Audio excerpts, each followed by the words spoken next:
Hi, today I'm making Amethyst Amnesia. Here I'm adding full-fat organic coconut milk to my pre-melted oils. My son, who's 13, designed this soap. He wanted an amethyst soap. He's a rock collector. I'm just going to mix in the kaolin clay, the coconut milk with the oils and get that well blended up so there aren't any chunks of stuff when I add my lye water solution. I use a 2-to-1 water to lye ratio, but half of my water amount is the coconut milk that I add directly to my oils. So when you see me add my lye water solution, what I'm adding is a 1-to-1 solution. Just getting a little bit ready here. Checking my temperature. Oils are at 81.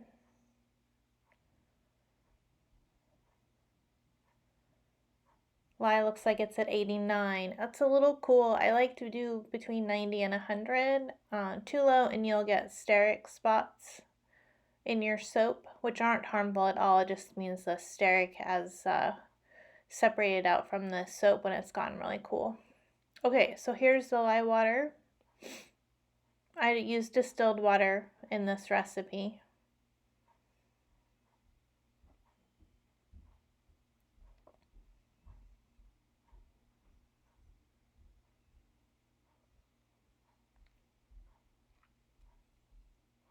I do have this on fast forward a bit, otherwise it will take forever. So here I'm just gonna stick blend just until I get to trace because I want some time to work with this soap. I'm gonna do a 3-layer soap with a mica line between the first 2 layers. So emulsification, and you can see the temperature has already gone up a bit. In adding the lye water, I've kicked off the saponification process. So I'm going to divide this into 3, but I don't think it's all going to fit if I remember correctly. Oh, nope, I am going to make it. That's right, I did.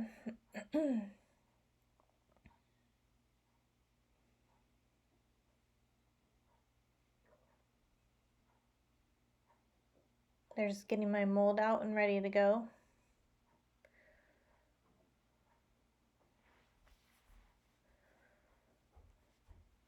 So I'm doing 3 shades of purple, all from Mad Micas.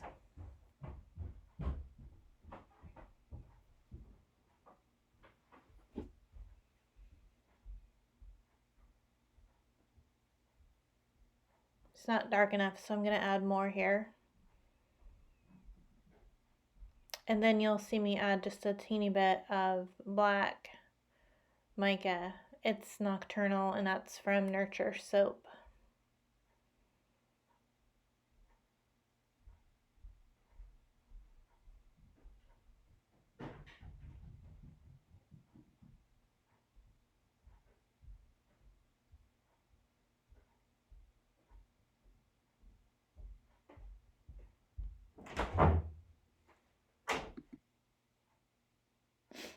Adding the fragrance oil, it's Amethyst from Brambleberry. I haven't worked with it before, so I'm just wanting to see how it performs, make sure it doesn't accelerate.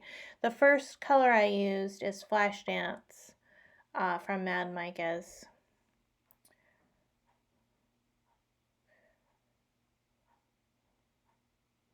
So it's not bad. It's not super fluid, but it is starting to set up a little bit, which is good for this recipe because you don't want to be waiting for your layers to set up.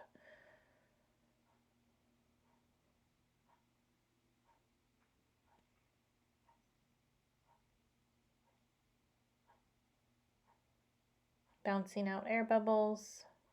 I'm going to let it sit for a bit while I add colors to the next 2 layers because I want to add some texture before I put on my mica line. So that's Harold's Purple Crayon, also from Mad Mica.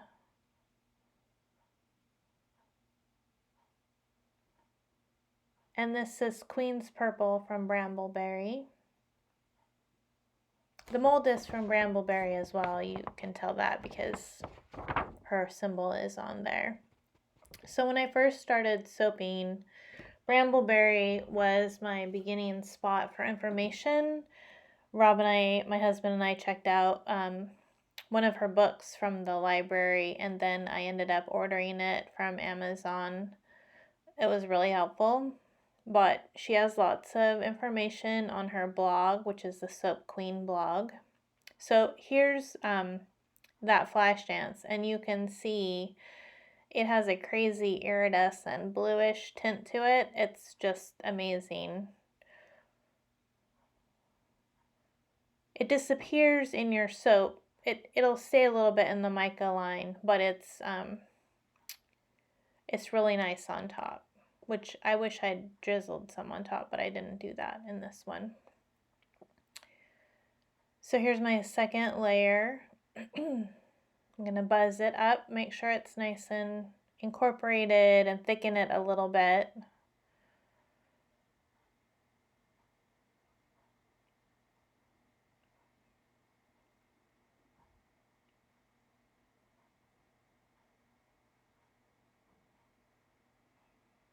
So break the fall with my spatula so that I don't have breakthrough into the next layer.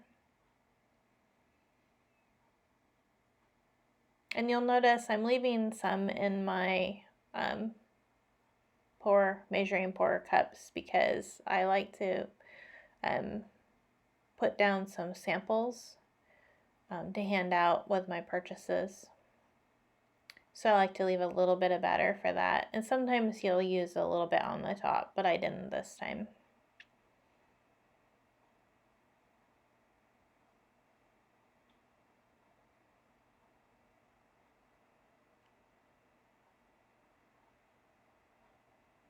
Again, this is a little bit fast forward. It's 2 times the speed.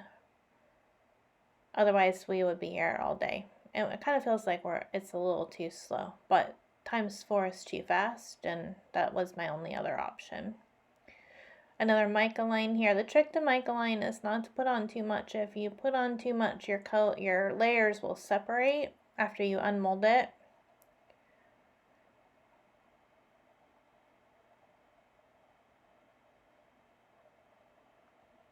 Last and final layer here.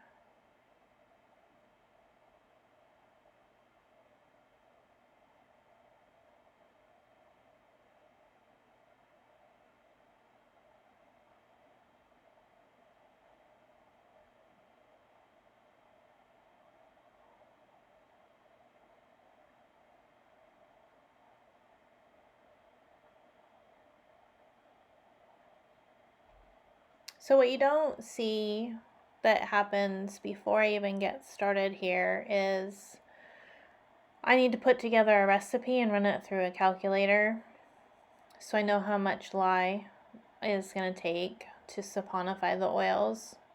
Then I need to measure out my oils, melt them down. I have to mix the lye water, and that all needs to come down. You don't want to use it right away. Alright, so here's my ghetto mold solution. This mold bows out on the sides. It doesn't come with a box to sit in. So I have covered some bricks with foil, and I kind of use those to shove the sides in until it sets up enough to hold its own shape. And here I am just doing some samples.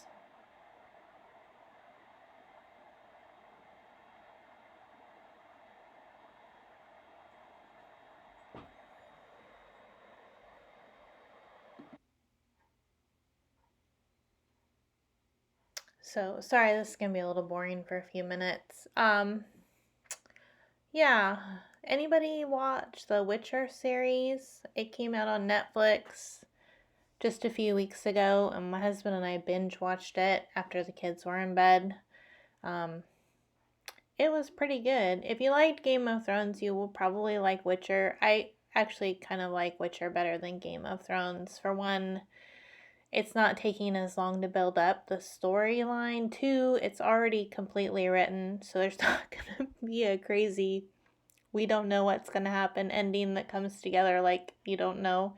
Anyways, if you like that kind of thing, you might want to check it out. It is very violent and there is significant nudity, but it's a great story. All right, so back to the soap making.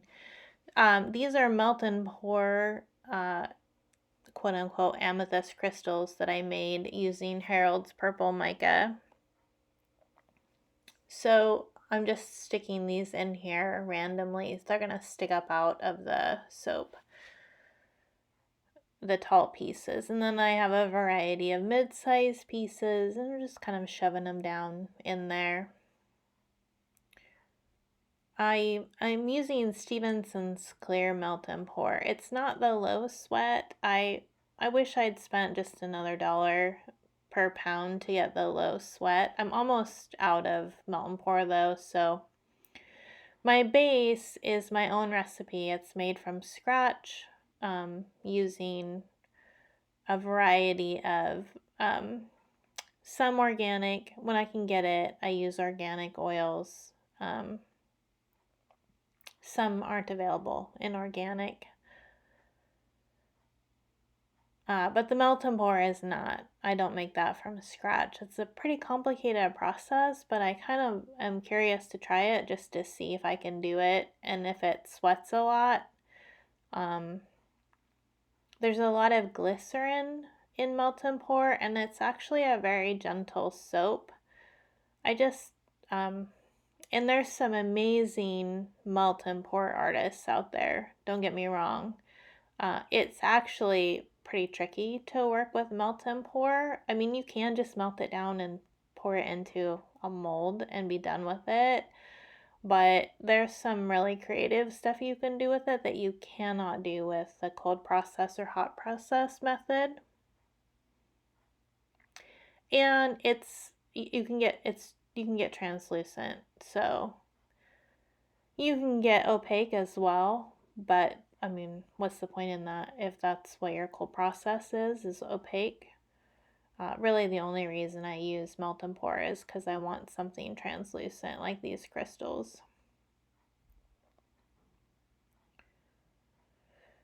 So I think there were like 10 episodes in the first season of the Witcher series, and now I have to wait till 2021 for season 2 to come out, but they are doing it.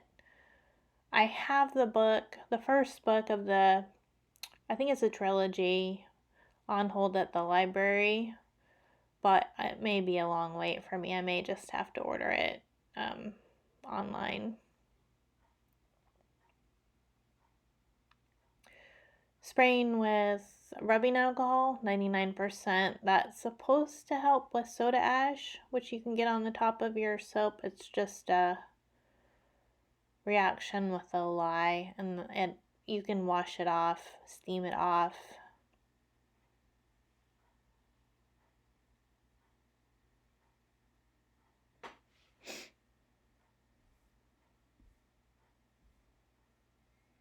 So there it is in the mold. I'll be cutting it tomorrow after I unmold it, and you'll see that in just a minute because of the magic of, video.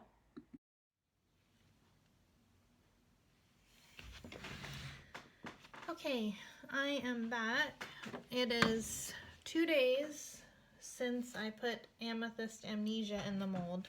I unmolded it yesterday, and you'll see in a minute that I should have waited a little bit longer because I lost the corners, which that does happen sometimes in the silicone mold, see? So I'm going to take 6 inches off, or not 6 inches, half an inch off. I don't even know what I'm talking about right now. I'm so tired.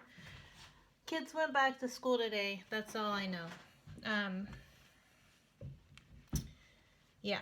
So I'm going to take off some on the end, and I'll have some left on the other end. And my son, whose soap design this is, can have the ends because they're going to be pretty big ends. Normally I don't take off this much.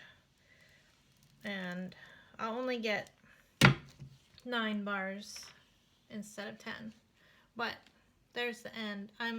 That's pretty good mica lines there.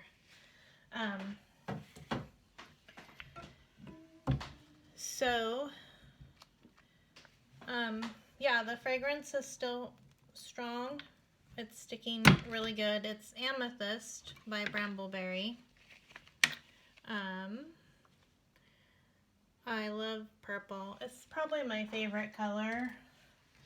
My dad worked with this lady decades ago, and I think her name was actually Violet. Yeah, it was Violet.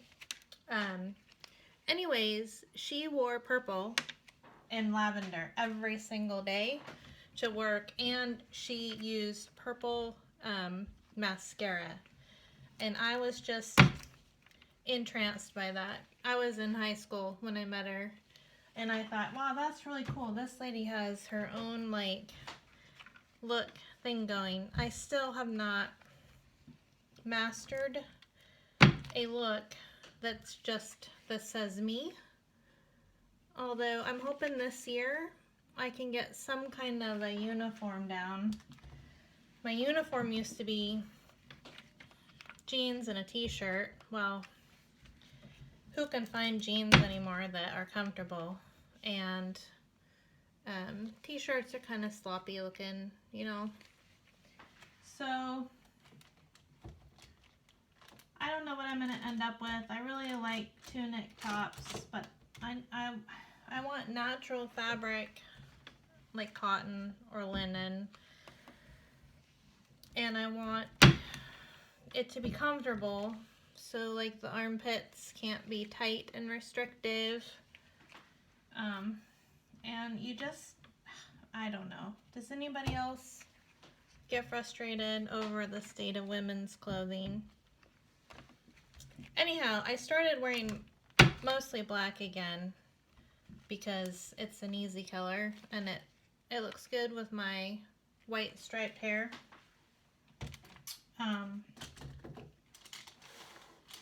So I do have that. Alright, almost done here. So my video yesterday of making it, everything went really according to plan, which does not always happen when you're making soap. And again, I'm happy with the fragrance. We'll see in 4 weeks after the full cure how strong the fragrance still is, but it's sticking well. It's Brambleberry though, so almost all of their fragrances are worth the extra money that you're gonna pay. They're not overwhelming, crazy fragrances like some things. But yeah, so I'll get this posted and hope you all are enjoying your new year. For all of us moms and dads out there, kids are back in school, woohoo! Just kidding. I love having my kids home for a break, but I also like being able to pick up my house in the morning and have it stay picked up till 3:30. Anyhow, have a great day. I'll be soaping some more and getting some more videos posted. As always, you can find these for sale at peacecitysoaps.com. You can follow me on Instagram and Facebook. And I love having you here, especially if you're a soaper. I would definitely check out this fragrance. It's a good one. Really well performing. All right, thanks.